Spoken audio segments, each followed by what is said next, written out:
Assalamualaikum warahmatullahi wabarakatuh. Saudara-saudara sekalian, saya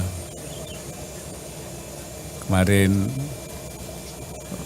datang berkunjung ke Kalimantan Selatan memenuhi undangan panitia untuk menghadiri haul guru kumpul tadi malam bersama para ulama, gubernur, dan guru kumpul ini atau Guru Zaini, ini orang yang sangat luar biasa, punya pengaruh besar tidak hanya di Kalimantan Selatan tapi juga Kalimantan Timur, Kalimantan Tengah, bahkan juga di luar Kalimantan, Tembilahan, di Sumatera, di Jawa, dan beliau seorang ulama yang salihin, yang sangat banyak mengajak murid-muridnya untuk jalan kebaikan, memperbaiki keadaan masyarakat. Dan orang-orang seperti itu sangat banyak kita di Indonesia, atau maksud saya jarang sekali dan langka sekali.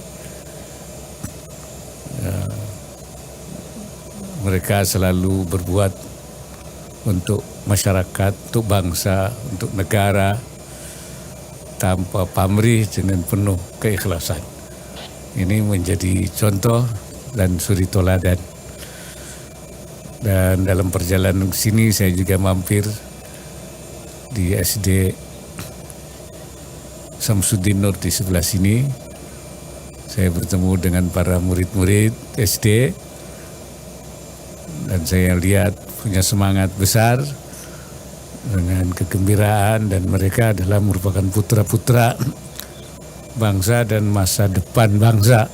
Karena itu saya minta memang pemerintah daerah benar-benar memperhatikan soal-soal pendidikan sejak SD, bahkan sejak PAUD, karena pembangunan bangsa itu harus dimulai dari awal, dari kecil, sehingga menjadi karakter, di samping kemampuan, memiliki keterampilan, juga memiliki karakter.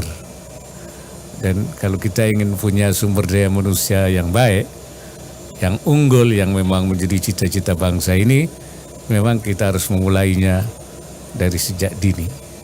Karena itu arti saya mampir itu ingin memberikan dorongan pentingnya kita mulai membangun generasi ini dari bawah untuk ke depan. Barangkali itu saja. Izin Pak Wapres, Assalamualaikum. Saya Bobi Pak dari Media Medcom. Izin bertanya Pak terkait dengan BNPB menyebut adanya prediksi kekeringan Pak yang akan meningkat 3 kali lebih tinggi dibandingkan tahun sebelumnya, di mana hal ini akan menyebabkan karhutlah Pak di wilayah-wilayah yang berpotensi kebakaran, termasuk mungkin di Kalsel ini Pak yang berpotensi terjadi karhutlah. Mungkin dari Pak Wapres apa Pak himbauan dan mungkin mitigasi secara dini seperti apa? Iya, pemerintah memang sudah sejak beberapa waktu yang lalu perhatian besar untuk mencegah terjadinya kebakaran hutan. Bahkan akhir-akhir ini itu sudah mulai terjadi penurunan, karena adanya langkah-langkah strategis itu. Seperti misalnya itu soal patroli kebakaran, adanya berbagai langkah-langkah yang dilakukan oleh KLH, Kementerian, berkoordinasi dengan TNI, dengan Polri, dan juga kesigapan pemerintah daerah. Nah, untuk mengantisipasi ini sebenarnya pemerintah sudah melakukan rapat koordinasi yang dipimpin oleh Menteri Polhukam bersama dengan Kementerian KLH dan para terkait untuk mengantisipasi kemungkinan-kemungkinan yang terjadi nanti. Jadi kita memang punya pengalaman yang sudah kita lakukan selama ini akan kita tingkatkan, dan berdasarkan prediksi yang akan terjadi itu sudah disiapkan langkah-langkahnya, termasuk mitigasi keadaan, termasuk juga antisipasi. Ya, ini saya pikir mungkin untuk Kalimantan Selatan, saya kira mungkin Pak Gubernur, ya kami silakan. Terima kasih untuk Kalimantan Selatan. Kita selalu berusaha setiap sebelum memasuki awal kemarau, maka kita akan melakukan persiapan di saat musim hujan. Begitu juga sebaliknya, di saat musim hujan yang sering terjadi banjir, kita selalu buat perencanaan persiapan di saat musim kemarau. Jadi pada saat musim kemarau kita sudah aplikasi untuk menghadapinya. Tentu saja semua bekerja sama dengan Forkopimda dan stakeholder terkait. Dan kita selama ini selalu bekerja sama baik dengan pemerintah pusat, dan kita mengucapkan terima kasih. Pemerintah pusat sudah luar biasa bekerja sama baik dengan pemerintah Provinsi Kalimantan Selatan. Kita dalam kondisi hari ini, kita bersih sungai, kita dalami sungai, karena hujan kan pengaruhnya dengan banjir, sungai dangkal sangat berpengaruh sekali. Saya pikir itu ya. Izin Pak Wapres, saya Anto dari Harian Kompas, Pak. Rilis terakhir dari BPS mengenai kemiskinan itu menunjukkan bahwa kemiskinan pada September kemarin itu mencapai 9,57%, Pak. Jumlahnya 26,36 juta orang. Itu naik 200.000 dibanding Maret 2022, Pak. Di sisi lain pemerintah kan ingin menihilkan kemiskinan ekstrim menjadi 0% di tahun 2024. Tinggal 1 tahun lagi, Pak. Pertanyaannya, kondisi kemiskinan ekstrim sekarang seperti apa dan bagaimana upaya pemerintah untuk menurunkan atau mengenolkan kemiskinan ekstrim 1 tahun ke depan ini, Pak? Terima kasih. Upaya untuk mengendalikan kemiskinan karena memang ada pengaruh pertama dari pandemi, itu ada beberapa kenaikan. Tapi setelah pandemi ini sebenarnya kita sudah bisa menurunkan angka year on year itu lebih kecil dari sebelum pandemi. Jadi sudah ada penurunan 9, lebih itu, dan akan terus kita oleh karena itu memang ada kalau bulan per bulan memang ada terjadi seperti itu ya. Tetapi kenaikan, tetapi dalam arti year on year itu terjadi penurunan. Karena itu kita memang mentarget 2004 itu memang sampai di 8%. Ini kemiskinan secara. Untuk kemiskinan ekstrim itu kan memang ada sekitar 4 juta ya. Jadi ada dari seluruhnya ya. Kemudian kita sudah mulai melakukan dari 2021 itu ada 5 provinsi, kemudian juga 35 kabupaten kota, kemudian 7 provinsi yaitu 35 kabupaten kota, dan sekarang kita sudah masuk menyelesaikan 2022 di 200 lebih kabupaten kota.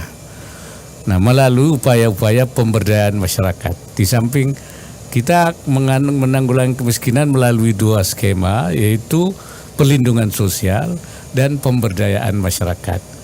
Nah, kemarin ini malah kita kaitkan dengan PEN ya, pemulihan ekonomi nasional itu termasuk di dalam masalah. Dan perubahan iklim sudah turun sekarang ini. Nanti datanya kita lihat. Target 2040% kemiskinan itu kita harapkan akan bisa tercapai, karena nanti tinggal 2023 ini akan kita genjot lagi beberapa kabupaten kota, sisanya di 2004. Insya Allah yakin kita 0% kemiskinan ekstrim bisa kita, kecuali ada hal-hal yang luar biasa ya. Kalau tidak, ini sudah ada target-target yang sudah kita lakukan. Ya. Assalamualaikum Pak, saya Fauzia dari Republika Pak, ingin bertanya. Kemarin Pak Jaksa Agung di depan Mendagri mengatakan bahwa tidak ada pemerintah daerah di Indonesia yang benar-benar bebas korupsi Pak. Nah, tapi Mendagri sendiri berharap bahwa penegak hukum tidak menselidiki pemerintah daerah supaya tidak ragu dalam mengambil kebijakan. Kalau dari pemerintah pusat sendiri seperti apa Pak instruksinya kepada penegak hukum dan juga pemerintah daerah? Terima kasih.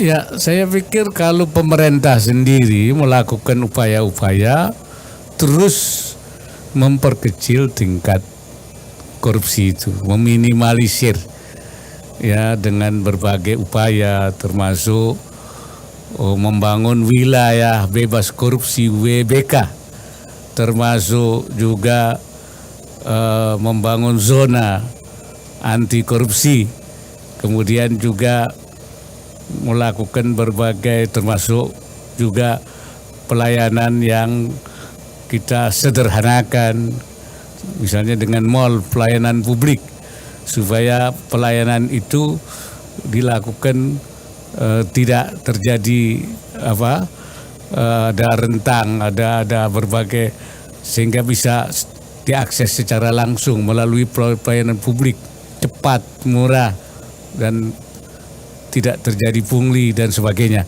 Itu sistem yang kita bangun, itu saya kira upaya-upaya pemerintah yang selalu dilaksanakan.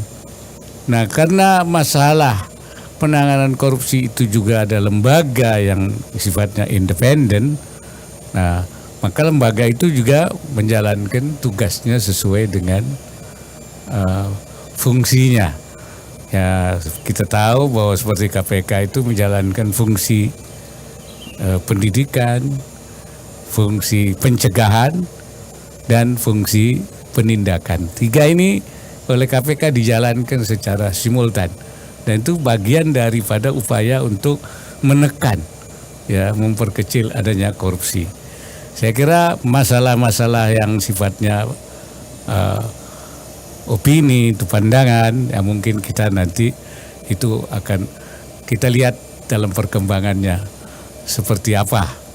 Dan kita harapkan bahwa langkah-langkah yang dilakukan pemerintah maupun oleh KPK itu akan paling tidak, kalau tidak bisa menghilangkan tuh, memperkecil, semakin mempersempit ruang terjadinya korupsi. Saya kira itu prinsipnya.